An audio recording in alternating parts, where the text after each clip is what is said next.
What's up, everybody? This is Big Herc with Fresh Out, and this is a Fresh Out Flipping Cars edition.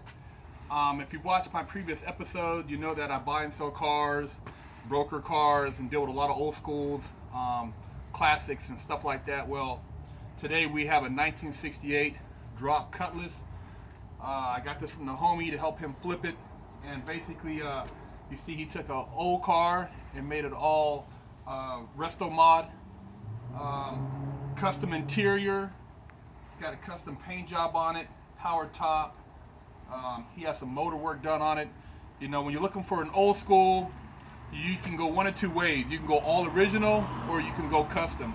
And he decided to go custom with this car because he wanted something that was a daily driver.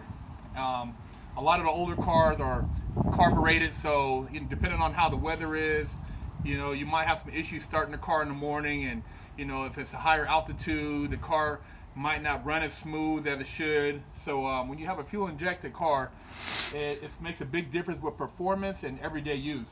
So this car, you can pretty much get in it and go. It's an everyday driver. It's something that you can take and cruise on a Sunday to the local car show, or you can, you know, take this thing and head downtown or across the country if you want to, you know. He has 28 Dayton's on here. He's from the Bay, you know, Northern California area, so you know he's representing with the Dayton wires, with the mustard and mayonnaise. Got the 442 decals on here. He pretty much got the car.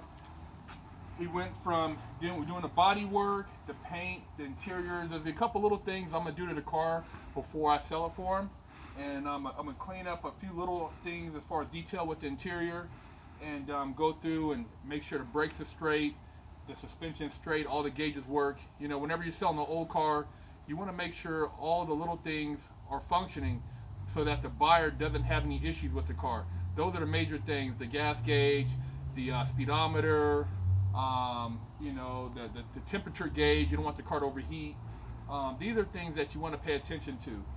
As far as motor-wise, you want to make sure, you know, the car is not leaking any oil, it's not making any weird knocking sounds in the motor. You know, you want to make sure the engine, you know, when you turn it over, it's not smoking. These are some of the obvious, you know. Another thing you want to do is get in the car, put it in neutral once it's started, step on the gas, make sure the tranny sounds like it's not, there's no slippage in the tranny, it's not making any weird sounds when you rev the motor. These are some of the little things you can do, and then get underneath the car, check around the transmission and the engine, make sure there's no leaks or, you know, funny looking fluids down there. Other than that, you want to go through and you know, check and make sure there's not any rust around the body, because a lot of times you can cover up rust with paint. So you kind of, depending on the level of car you're buying, you want to go and maybe there's even something you can get that can check to see if there's a lot of Bondo. You put it on the car and you can kind of determine it. It'll tell you whether or not the car has had a lot of Bondo applied to it. But you want to go and check underneath, make sure there's no obvious frame damage. You know, the wheel wells, there's no rust around the wheel wells. A lot of these older cars, you want to check around the window seals because water tends to leak in there. So you want to make sure that that's not rusted out, because that rust damage could put your restoration bill through the roof. You know, anytime you got to do a lot of metal work with rust repair, it can get costly. But in this car, he decided to go with a custom interior. He's got like GTO seats in here, GTO shifter. He's got the dash wrapped. He did a custom center console, custom back seats like what you would get in a newer car. So you know, he did quite a bit as far as interior is concerned. Like I said, there's still a couple little things, I mean, to make it like, you know, a 10, but for the most part, for what we're going to be asking for this car, it's pretty much done. You know, when you're buying an old car, a lot of times you got to go through and do a lot of little things to the car to get it to run right. And you know, when you're looking at paying anywhere from, if you're paying roughly anywhere from 30 to 40,000, you're looking at a car roughly in this category, you know, that has modern attributes to it that makes it drivable on a daily basis. But as you step up and get past that $40,000 price range, you start talking $60,000, $70,000, $80,000, and you're talking about a $10,000 paint. You're talking about tubular control arms, sway bars front and back, coilovers, AC. You're talking about maybe some performance mods as far as motor wise. You're talking about a lot of other things that makes the car valued at $60,000, $70,000, $80,000, because you can easily take a car like this, dump another 20 grand, and now you got a runner, as far as a few performance mods, and then you could dump another 20 grand and supercharge a car or turbo the car, and now you got a $100,000 old school. I'm gonna pop the hood so you can see what kind of motor we got up in here. Now for a motor, the homie decided to go with a LQ9, and he's got this thing with a with manual throttle body. He's got the custom trans to match the motor, so you get better fuel consumption. It's fuel injected, so you just get in and go. He's got power brakes in here, front disc, rear drum. These motor conversions are very popular. A lot of people do LQ9s or LS1s, and so this is like one of the conversions of choice if you want to go with modern performance with reasonable price.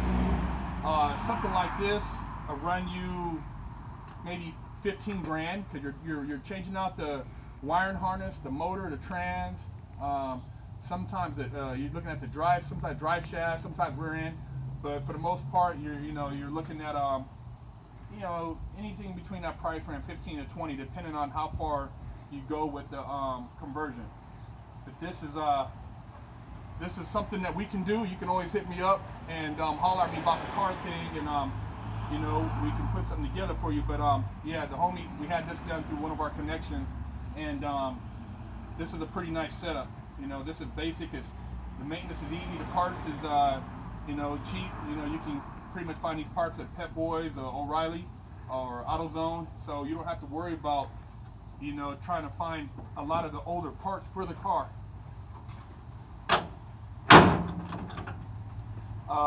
The chrome is all original. It's got a few moldings that I'm gonna go through and add to the car to kind of like match everything else. But we got the power top in this joint. He's got the dual flow masters on here. The car is like I said, it's a clean ride, man. It's something you can get in and enjoy.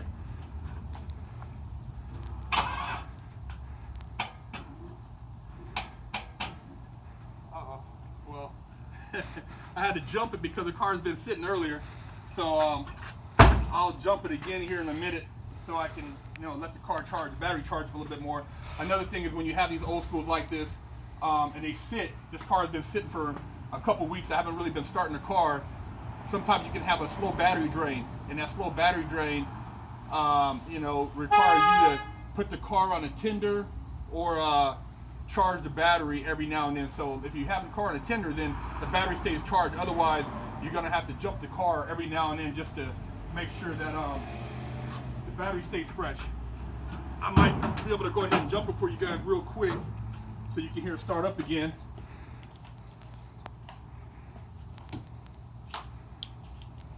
These are always good to have. These are portable chargers that you don't have to worry about finding somebody to help you jump. You can just apply this charger that it charges right up to your computer, and that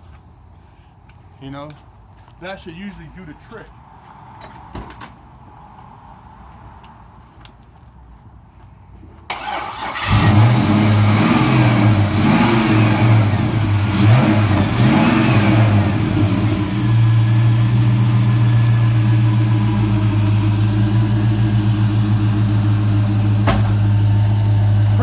Simple. If you don't have one of these chargers, I would suggest you go get one and keep it in your car.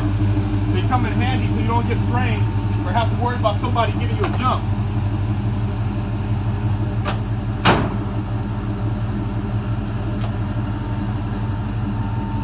So this is how we do it on Fresh Out, clipping cars, old school. We're gonna try to feature a car for you at least a couple of times a month to give you an idea on how to go about flipping cars, what to look for, give you a little insight on old schools. And this is my passion, man. This is what I dreamed about when I was inside, as far as getting into the car game and driving something that was classic but modern. This is a good example right here. Big shout out to the homie Big Mo, Sacktown, North Highlands, representing. You know, I got to give him props on his car.